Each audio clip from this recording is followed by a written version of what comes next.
ಬೆಂಗಳೂರು ಸೇರಿ ಕರ್ನಾಟಕದ ಬಹುತೇಕ ಜಿಲ್ಲೆಗಳಲ್ಲಿ 1 ವಾರಗಳ ಕಾಲ ಮಳೆಯಾಗಲಿದೆ ಅಂತ ಹವಾಮಾನ ಇಲಾಖೆ ಮುನ್ಸೂಚನೆ ನೀಡಿದೆ. ಅಷ್ಟೇ ಅಲ್ಲದೆ ಉತ್ತರ ಒಳನಾಡಿನಲ್ಲೂ ಮಳೆಯಾಗಲಿದ್ದು 7 ಜಿಲ್ಲೆಗಳಿಗೆ ಯೆಲ್ಲೋ ಅಲರ್ಟ್ ಘೋಷಣೆ ಮಾಡಲಾಗಿದೆ. ಬಾಗಲಕೋಟೆ, ಬೀದರ್, ಕಲಬುರಗಿ, ಕೊಪ್ಪಳ, ರಾಯಚೂರು, ವಿಜಯಪುರ, ಯಾದಗಿರಿ ಜಿಲ್ಲೆಗಳಿಗೆ ಯೆಲ್ಲೋ ಅಲರ್ಟ್ ಘೋಷಣೆ ಮಾಡಲಾಗಿದೆ. ಶಿವಮೊಗ್ಗ, ಕೊಡಗು, ಹಾಸನ, ಚಿಕ್ಕಮಗಳೂರು, ದಕ್ಷಿಣ ಕನ್ನಡ, ಉತ್ತರ ಕನ್ನಡ, ಉಡುಪಿ ಜಿಲ್ಲೆಗಳಿಗೆ ಸೆಪ್ಟೆಂಬರ್ 27ರ ಬಳಿಕ ಮಳೆಯಾಗಲಿದೆ ಅಂತ ಸೂಚನೆ ಕೊಡಲಾಗಿದೆ.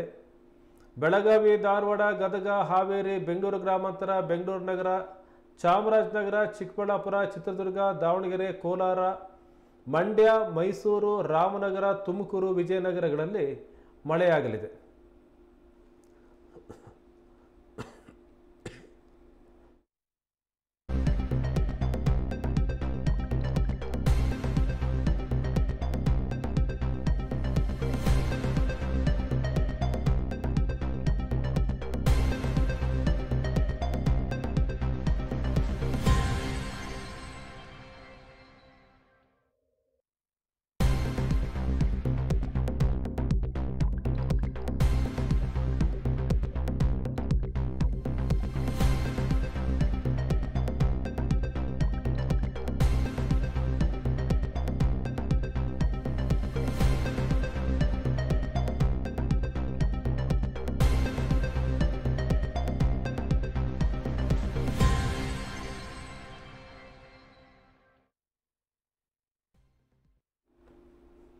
ಕೆಲ ಜಿಲ್ಲೆಗಳಲ್ಲಿ ಸೆಪ್ಟೆಂಬರ್ ತಿಂಗಳಲ್ಲಿ ವಾಡಿಕೆಯಷ್ಟು ಸಹ ಮಳೆಯಾಗದೇ ಇರೋದು ರೈತರ ಆತಂಕಕ್ಕೆ ಕಾರಣ ಆಗಿದೆ.